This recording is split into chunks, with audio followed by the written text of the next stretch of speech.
Hey, adventurers, I'm back. This is Kylan. You're watching Wholesale Violence. Thank you for returning. So I know it's been a minute since my last video. Had some things going on, but while doing that, I was still consuming all of the violence for you and myself.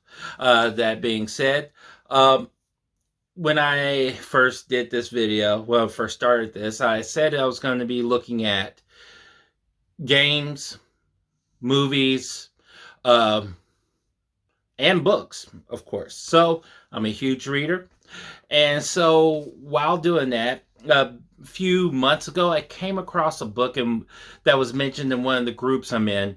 And I figured I would give it a shot. It's by an author that I didn't think I would ever read because I do enjoy the odd Western, but more for watching, not really for reading. Maybe one day I will. I like the space Western. That's another show. But this time around, I was introduced to Louis L'Amour and a book of his as more in the action adventure vein, which really, reading it, you could tell that it was definitely a grandfather to the action and adventure novels of the 60s, 70s, 80s, 90s. So, that being said, I am going to do a mini book review for you of Night Over the Solomons by Louis L'Amour. So, this book here is a collection of short stories written by him. So, apparently, before he got well known for his westerns and was selling those books, he managed to work a few odd jobs. Apparently, in a lot of ports, dock work, that sort of thing, along with traveling a bit. According to the forward in here, he also managed to meet quite a few interesting professionals who uh, served as templates for the characters in his short stories. These were stories that were sold to action adventure magazines that were popular at the time. Uh, and then eventually, of course, the Westerns started selling, and so that's the route that he went. But this collection here, which was first published in, I believe it was the mid 80s, this is a published date of 1986. Features three characters of his: Stephen Cowan, Mike Thorne, and Turk Madden. Um, and it's interesting that with each of the stories, there's a bit of a forward, as little as a paragraph to maybe a page and a half of information. There's a couple of stories in here that give some interesting historical background to mercenaries, which I came away informed. Uh, I was, and so it was an interesting bit that you would not normally get in your typical history class, or depending on your history teacher or professor.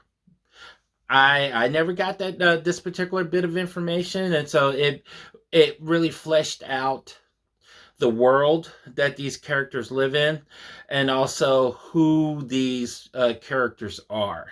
That being said, uh, you have about 7 short stories in here.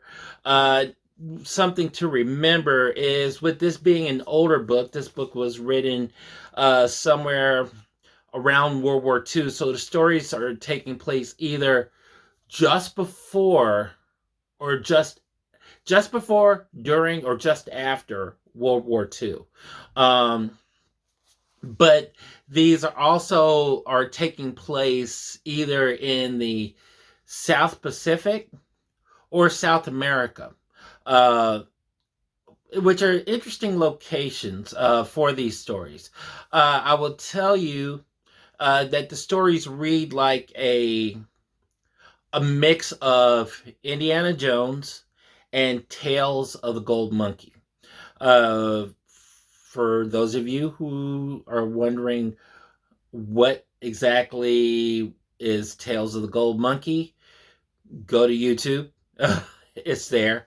It was one of my favorite shows. I thoroughly enjoyed it.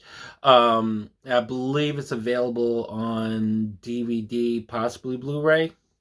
If nothing else, you could probably catch an episode or two out there somewhere. But that being said, these characters are either generally they're all pilots, and they're all flying like these amphibious planes, which have armaments on them that I had no idea about. But you have stories that go from either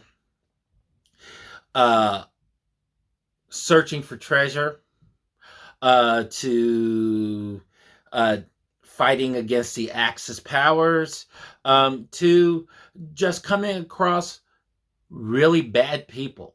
I thoroughly enjoyed this book.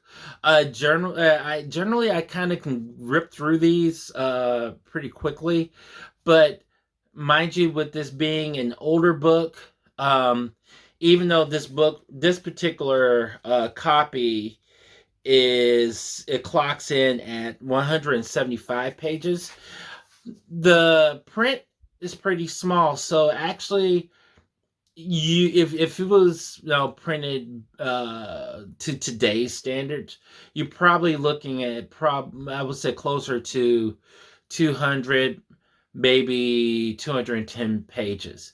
But with 7 short stories in that amount of time, you get to know these characters well enough. I would tell you, you also have to understand the time that these books are written in.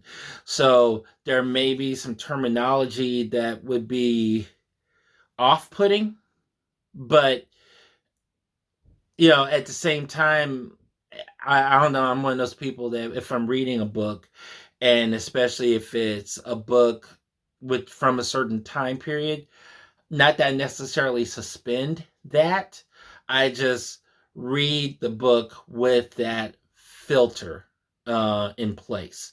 But that being said, the terminology may be a little outdated, but it's not. I don't read anything that is malicious by the author. There's no malicious intent by the author in regards to when he's talking about people of other nationalities per se.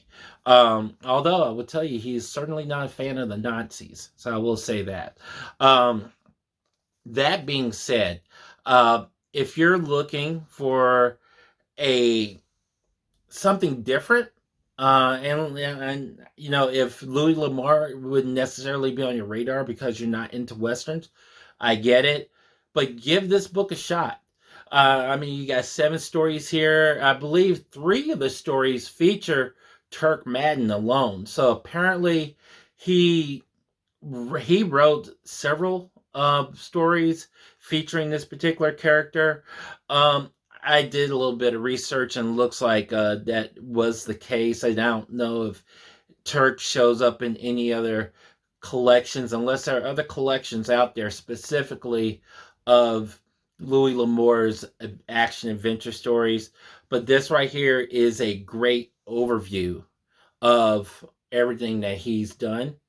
So that being said, I would say this book is wholesale violence approved. If you have any questions, you can hit me up, and I would be more than happy to give my personal. Well, I've shared my personal insights here, But if you want to share your thoughts on it, I would like to hear that as well. So that being said, thanks. And if you dig the vibe, like and subscribe. Mission out.